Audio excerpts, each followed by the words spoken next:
What is up, Waffle Gang? I do hope you are well. My name is Mark, and today we're checking out some more AmITheButtHole. And if you love a Reddit story, why not consider hitting that subscribe button today? And let's crack on with today's stories. Sorry, I went off on that singing.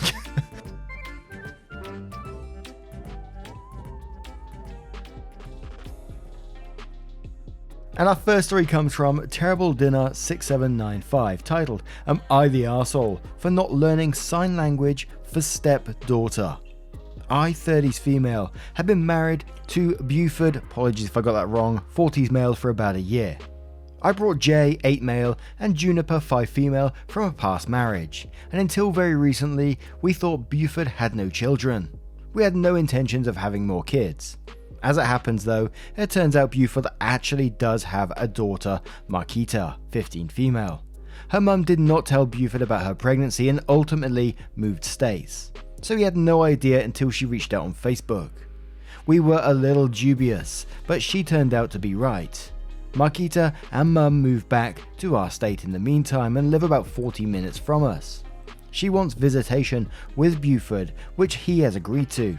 There's no formal custody arrangement between Buford and mum, so it's basically just sporadic weekends and school holidays.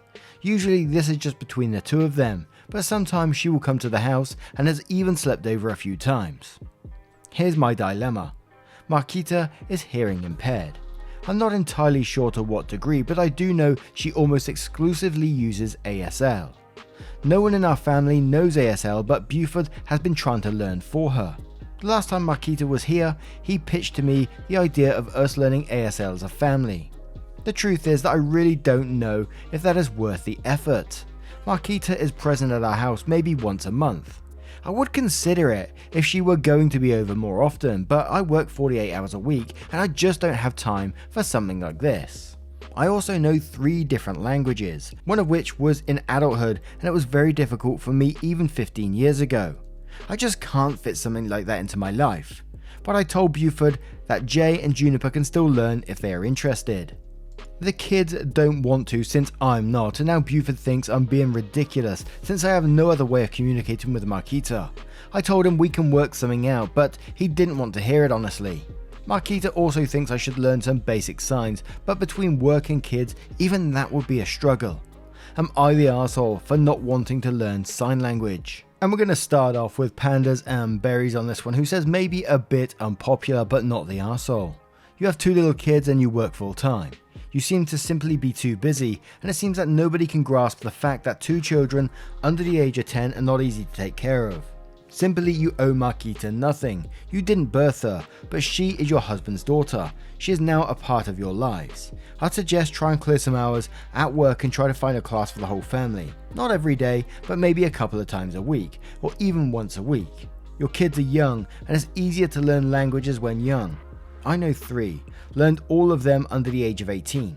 You owe her nothing, but be prepared to have the world look at you as if you are the arsehole. If you can live with it, have it your way, but quitting before you give it your best effort is a bit low. Heather says, you're the arsehole. I imagine it would be extremely isolating for this poor kid to be over your house and unable to communicate with anyone besides your husband. You should at least learn the alphabet, which is really easy to pick up, and encourage your kids to learn the basics before her first visit. This is clearly really important to your husband, who you love, and it seems like he wants his daughter in his life long term. Just a little effort will show both your husband and your stepdaughter that you are welcoming to the unexpected situation. Keyboard Addict says not the arsehole, and clearly unpopular. Everyone here telling you what a massive arsehole you are has clearly imagined that the only way to communicate with someone is face to face verbally or equivalent, which is ironic given that they're all tippy-tapping away on devices. Anyway, you should encourage your kids to learn. Not just for this, but also break their apron strings a bit. It would be fun for them, and I'd suggest you get some basics. Maybe send your kids to classes and have them come back and teach you so it's a moment with your kids as much as anything else. I think they'd probably really enjoy that. Astaflora says, although it seems unpopular, I'm going with not the arsehole. I don't think many people here understand what it's like to have 2 small children in addition to working full time. Does your husband do chores? If not, then the little time you have at home is spent cleaning. I have 2 small children and I'm in school full time. I do all the cooking and cleaning. Some days I struggle between sleep and showering. You either understand the struggle or you do not. AITA says you're the arsehole, one of the biggest ones I have seen on here, like top 3. You might even be a bigger a-hole than the dude who showed up to his ex-girlfriend's mum's funeral that he wasn't invited to with a new girlfriend. Shit, I remember that one. Keep the crazy quiet says you're the arsehole. Wow, I don't know if it's worth it. Seriously. My new stepdaughter that I didn't want has a disability, but I'm unwilling to make any effort to accommodate. And as such, I have taught my kids that they don't have to make any effort either. Not only are you an arsehole, but you're the definition of a wicked stepmother and a terrible role model to your own children. Formal fist bump says you're the arsehole for shutting this down completely without even trying. Surely it wouldn't be too hard to learn a few words or phrases and go from there. And one more from Sexy My Official who says you're the arsehole. What does marriage mean to you?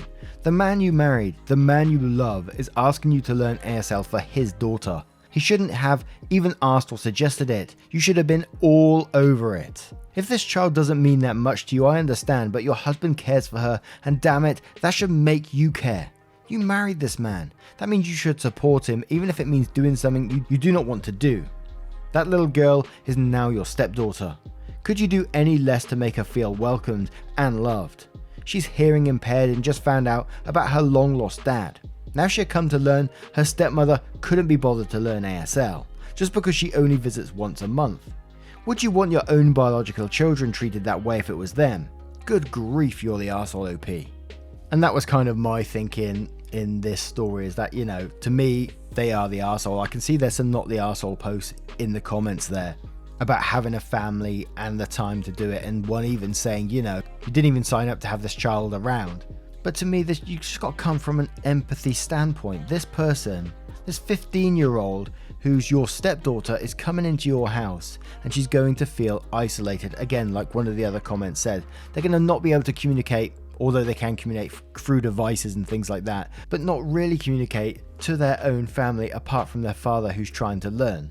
And I mean, even if you was to take it slow, I'm not saying to like go to classes every single night and all that sort of thing, but you can find great tutorials on YouTube or anywhere these days where you can pick up something really quickly. That would make the daughter feel welcomed into the family and a part of the family and not feel so isolated. Picking up these little phrases like, hi, how are you? I just done that myself on Google a moment ago, and I'm doing it as I speak.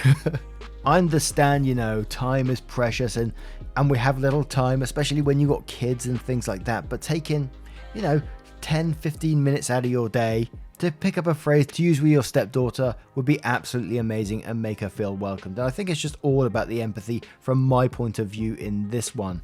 But what do you guys make of it? Let me know your thoughts in the comments below, and we'll move on to the next story. And our next story comes from Sad Gal, who says, am I the arsehole for telling my roommate her friend needs to start paying rent or spend less time at our place?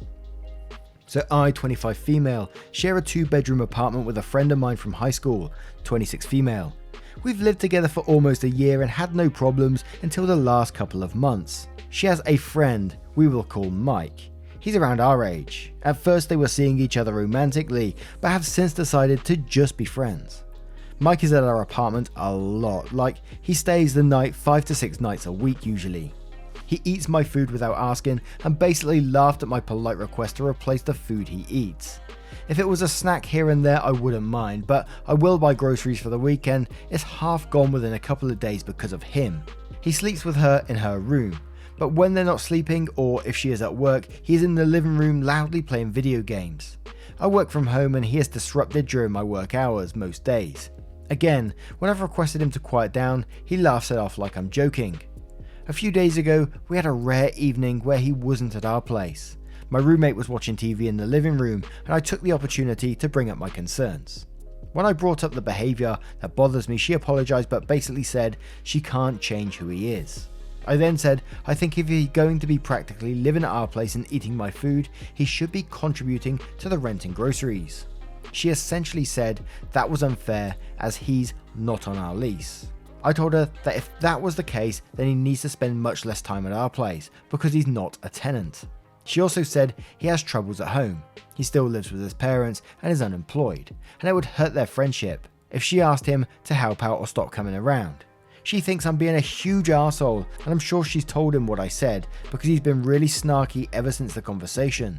Am I the arsehole for asking that he help pay to essentially live at our place? I had a friend who had a roommate just like this, and apart from it was the other way round. It was the girlfriend that was coming round all the time, but she would stay after he went to work and, use all the hot water in the shower, go downstairs, make herself breakfast, and sit in the kitchen and watching videos online while she was eating her breakfast that she didn't pay for, by the way. And the story got super heated to the point of, she actually had to kick out her lodger in the end to get rid of this person because they were both arguing against it, and they started doing petty things around the house as well. But I'll tell that story fully another time. So that's 100% not the arsehole to me. They've literally invited someone to move round, and I find it incredible that someone, putting myself in that guy's position, playing video games in someone else's place while the person that invited you round isn't there, and being loud about it and then laughing and eating your food as well. Not the arsehole. Get him out of there or make him pay. Simple as. I'd probably get him out of there though, to be fair, just to have a stress-free life. But let's check out some comments to see what they say, and we'll start off with Coffee Bean, who says, not the arsehole, that is some big brass ones. To hang out and interrupt your workday and eat your groceries. So your roommate, basically he is an arsehole and won't change. I'd be tempted to kick her out. There isn't much of a relationship with her to damage. Consistent Leopard says, not the arsehole, your roommate has essentially added another roommate to your living situation without your consent. He absolutely should not be eating your food, nor should he be there when she isn't. They are both being completely unreasonable. Pole's running coach says, not the arsehole, no one wants the uninvited extra roomie, except your roommate apparently, but it doesn't seem like he's eating her groceries and disrupting her workday. OP replies to that one saying, this comment might make me an arsehole. It started as soon as they decided to just be friends. She was head over heels for him when they first met. She has been single for a very long time, and I have a feeling she still allows this because he is leading her on in some way. It sucks because she sees him as a genuine friend, but I see him as someone who is using her for as long as he can. Calixon says, major not the arsehole, you are paying more because he is there. You know about food, but what about utilities? It is not your fault he is unemployed and lives with his parents. He should probably look for a job to be able to move out if it is such an issue. Coming around is one thing, but living there, hanging out and playing video games during the day while you are working is something else entirely. If she doesn't budge on it, I'll be seeing if there is a new place you can move to if they both want to be roommates so badly. And Bella Luna 2014 says, not the arsehole, he needs to go sponge off someone else. I could never understand how people can just be jobless and live off of others. By the way, the reason he has troubles at home is because his parents probably are pushing him to be a productive member of society.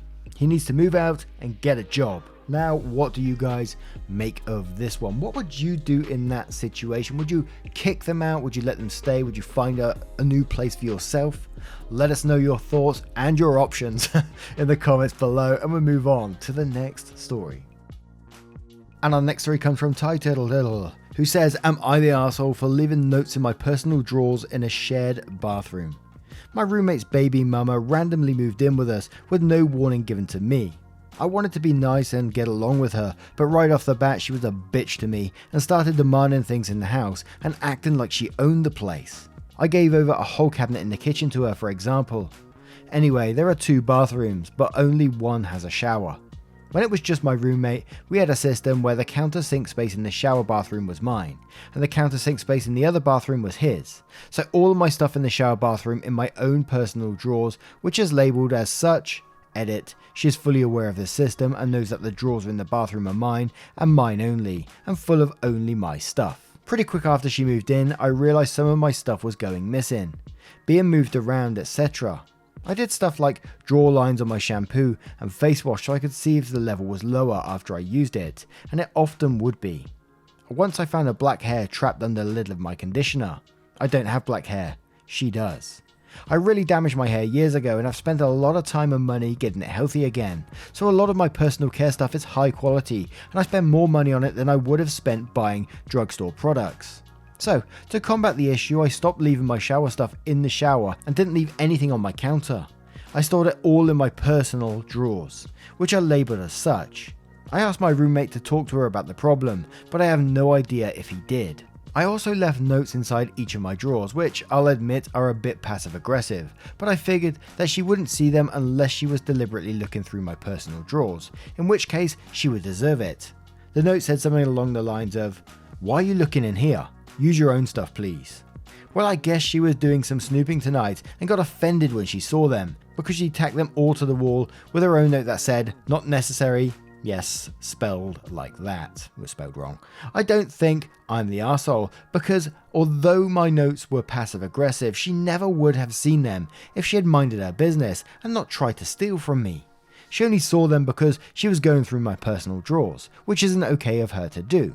Nothing she could possibly need is in there, and there is no reason she'd be looking through my drawers unless she was looking for something that isn't hers to use. But I figured I'd see what other people's perspective is. Am I the arsehole? Double roommate stories. I do love these, I gotta say.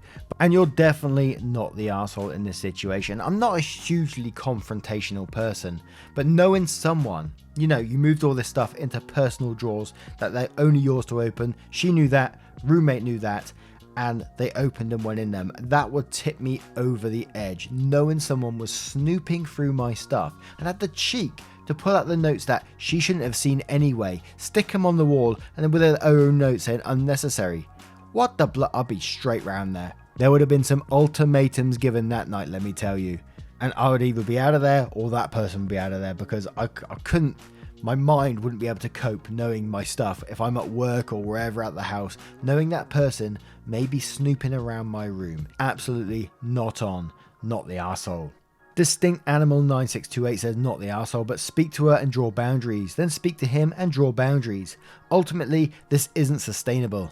Baz the Baptist says not the arsehole, the fact that she found them proves that it was in fact necessary. AFK Scorpio says not the arsehole, but I feel like you should step it up a little bit and put a little surprise in some of those containers, so she really gets the message of don't touch other people's stuff. The notes were actually extremely nice, and if you're a really nice person, then maybe a house meeting is in order, and then maybe after that you should do what I mentioned first. But I do hope that things work out, but maybe start looking for another place, because it's just going to get worse. Nanny Bismo says not the arsehole, but your next move needs to happen quickly and with conviction. She gave you explicit proof that she violated your clearly established personal boundaries. Call her out for it calmly but directly tonight. Lay down the law in your apartment that she's squatting in. Do the same with your roommate too. OP replies that saying it's so hard to be confrontational, but you are right. Maybe I am paranoid, but I don't know anything about this person and I'm not impressed by what I've seen. I worry if I do something more confrontational, she will act crazy and hurt my two cats, or do something like let them out the house. And one more from Dark Fantasy who says not the arsehole. I guess you have to lock your stuff into your room or somewhere safe. Now, what do you guys make of this story? What would you do if you found yourself in that situation? And what about OP's last comment? She got two cats in the house. There's potential, for retaliation. Let us know your thoughts in the comments below, and we'll move on to the next story. And our next story comes from Purple Place 1726, titled, Would I be the arsehole if I told my cousin she can walk to work tomorrow and not give her a ride? My cousin, 22 female, asked me, 20 female, for a ride to her first day of work tomorrow. She hasn't worked in over a year. She has to be there at 8 AM.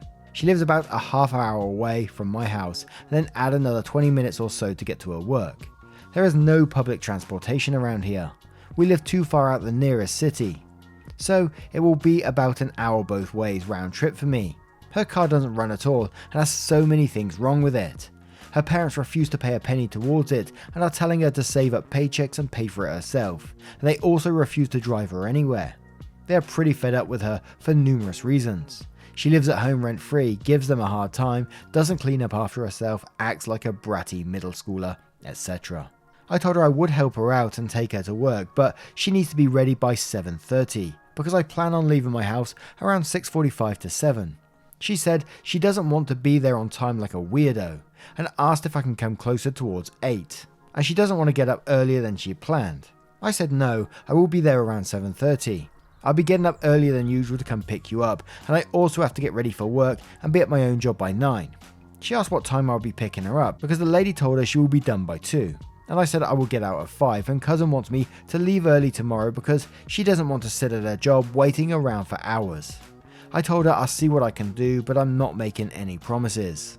Then tonight, she made Instagram posts making fun of my car, 2004 Chevy Cobalt, for how old it is and how there is no working heat or AC, and how she has to wear a heavy hoodie tomorrow morning so she doesn't freeze because I'm too cheap to get my car fixed. My car is scheduled to get fixed in December. I don't like the fact that the heat and AC don't work, but I deal with it. At least my car runs, unlike hers. Look, I didn't pick my car, it was given to me, but I am thankful I have a running car.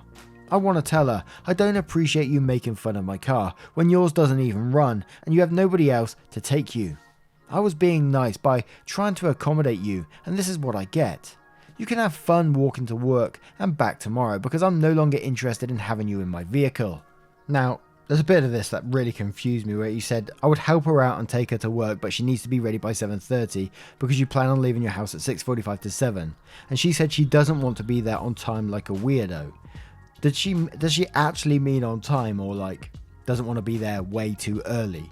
I mean, it wouldn't surprise me with the rest of the entitled attitude in this post that, she doesn't want to be on time, in which case I wouldn't worry too much about picking her up anymore because she's going to lose her job pretty damn quick. And this is an adult, that's happy, and it sounds like, she's living rent-free, giving her parents a hard time, doesn't clean up after herself, and is an absolutely bratty person. And then being rude about your vehicle, which you're very appreciative of. You've got a working vehicle, it has no heat, it has no AC, but it gets you from A to B, and that's what's most important in a vehicle, right? And this person, this entitled person, has the audacity to treat you like that. Absolutely not the arsehole. And I wouldn't want someone like that in my vehicle either, after they just, bashed it online. Walk to work then, or take your vehicle. I'm sure someone will push it along for you. But in some ways, I kind of see this as, this is a great opportunity for that cousin, because then they didn't have to go to work because no one's going to take them. Perfect. But Memily says, not the arsehole, she's 22 and doesn't understand that it's important to be on time for your first day of work. You won't have to worry about this for long. She'll get fired in no time. Nana Nancy says, and quotes, she said she doesn't want to be there on time like a weirdo, and then says you won't have to worry about her needing rides for long with that attitude. Quotes again saying, you can have fun walking to work and back tomorrow because I'm no longer interested in having you in my vehicle. Then says, way to go. I'm not sure if I would have been that polite. Not the arsehole.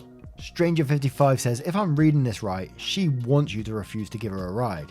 She doesn't want to have a job. She wants to continue to leech off her parents.